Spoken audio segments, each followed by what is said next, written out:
Hey, welcome to Board with Life News for January 14th. This week I'm going to talk about reprints coming for Tigris and Euphrates, as well as Drakon, a new game called Discoveries, the just announced release date for Pandemic Legacy, as well as the Kickstarter for Orleans. Let's get to it.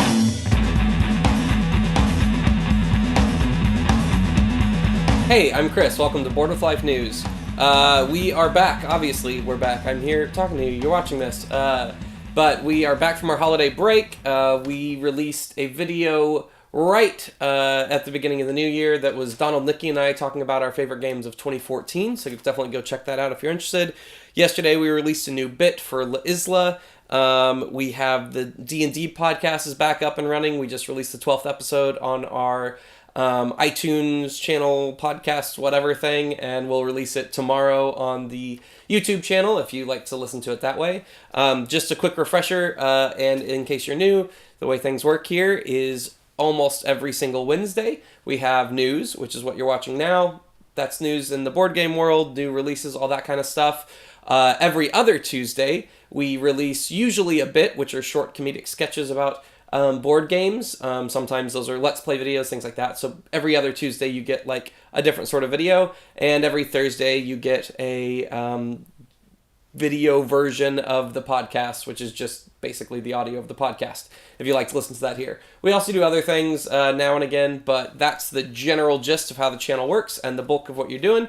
It's really good to follow us on Twitter and like us on Facebook to keep up with all that stuff if you want to, but that's enough about us. Let's get into board game news this week. Fantasy Flight announced that they're going to be reprinting both Tigris and Euphrates as well as Drakon.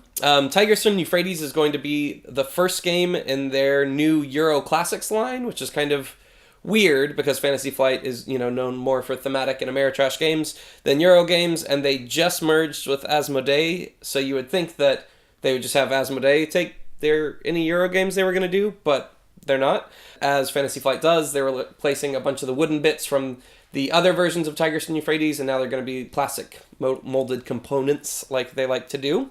As far as Drakon goes, this is going to be the 4th edition of the game. It originally came out in 2001. It's by Tom Jolly, the guy who did Wiz War and things like that. And also, this is going to have new sexy plastic miniatures like you expect from Fantasy Flight. Discoveries is a new game by Cedric Chabosit. I don't know how to say foreign names, as you very well know by now. I apologize. But he designed one of my absolute favorite games of the past couple years, Lewis and Clark. Luckily, he's sticking with Vincent Doriat, who did the artwork for Lewis and Clark. He's absolutely my favorite board game artist working today. Does really incredible stuff. And he's also sticking with the theme of Lewis and Clark's voyage through America. This is going to be a dice building or pool building worker placement game. I'm excited about that. I love deck building and dice building games. I love dice in my Euros, as you know. So this is definitely shooting up to the top of my most anticipated games of 2015 list. Speaking of the most anticipated games of 2015, Pandemic Legacy just got a release date. Pandemic Legacy, for those of you who don't know somehow, is a team-up design by Matt Leacock, who did Pandemic, and Rob Daviau, who did Risk Legacy, and it is going to be a legacy version of Pandemic. Legacy meaning the game will change with time, each game will be different, the people playing on the board will affect future games, so something that happened 3 games ago will affect 3 games in the future, things like that. It's a very new mechanic that was introduced by Rob Daviau in Risk Legacy, and it's a very hot mechanic right now. So this is definitely one of the most anticipated games in a long time. And it's going to come out August 10th, 2015 at Essen, and then it'll be in stores very shortly thereafter. On to Kickstarter news. Orleans is getting an American distribution Kickstarter edition from Tasty Minstrel Games. Don't let the awful cover art fool you on Orleans, because it has awful cover art, and it fooled me. But it was a big hit at Essen, and I watched Rado's run-through. He did a really cool, good run-through like he does. And this is like a bag-building worker placement game where you are getting different workers to put into your bag, and you will draw them out randomly. And then those workers can complete certain actions, which will make a better engine for you throughout the game. I really like bag building games. I really like worker placement games. This looks like something that I'm absolutely going to love. I'm very excited about it. Tasty Mitchell Games has a deluxe edition coming out that has, it's going to have metal money and wooden discs instead of just the cardboard chits that it had before, and it is $57 right now on Kickstarter. All right, that's the news this week. Thanks so much for tuning in. Make sure you like us on Facebook, follow us on Twitter, subscribe on YouTube, follow us on iTunes, all that good stuff.